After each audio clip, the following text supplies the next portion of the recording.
Belə bir sual yazır ki, mən efirdə səsləndirim. O sualı səsləndirəndə mən özümü çox, necə deyim, başqa cür hiss eləyirəm. Mənə deyir ki, övladım 7 yaşında danışmır, bu normaldır. Yəni, burada hansı normallıqdan söhbət gedə bilər? Əlbəttə, yəni sadəcə belə deyək, bizdə biraz oğlan uşağı da gec danışar və yaxud da atası və yaxud da əmisi də gec danışmış kimi belə deyim, nüanslar olur. Amma təəssüflər olsun ki, birincisi, ilk öncə biz bunları nəyə qeyd etmək istəyərdim? Son zamanlarda ümumiyyətlə inkişaf problemləri uşaqlarda hədsiz dərəcədə çoxalıb və müraciət edən valideynlər əsasında biz əslində bunu bilirik və çox istərdim ki, əslində maariflənək ilk öncə ki, hansı yaş aralığında uşaqların inkişaf mərhələlərində nələr olmalıdır?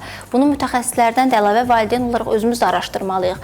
Bəzən o qədər sevinirəm ki, bir yaşındakı, belə deyim, uşağın valideyni müraciət edir ki, bir baxın, görün, müayinə kimi, hər şey qaydasındadır. Qaydasındadır. Mən istəyirəm ki, bəlkə ola bilər ki, valideyn olaraq, ana olaraq özüm hiss eləmirəm və yaxud da nəsə var, məni sakitləşdirirlər. Bir mütəxəssis rəyini almaq istəyir ki, hər şey qaydasındadırsa və yaxud da mən necə yanaşmalıyam, nələrə fikir verməliyəm.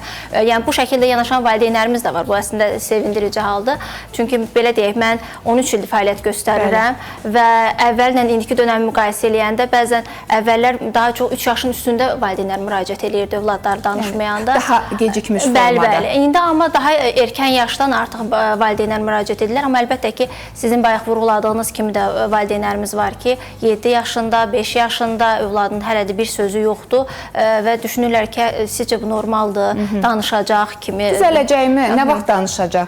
Yəni, yaş artdıqca bunu bərpa etmək də çətinləşir və daha sonra mütəxəssislərdən tələb edirlər ki, uşağım danışsın və yaxud da digər bir problemi aradan qalxsın.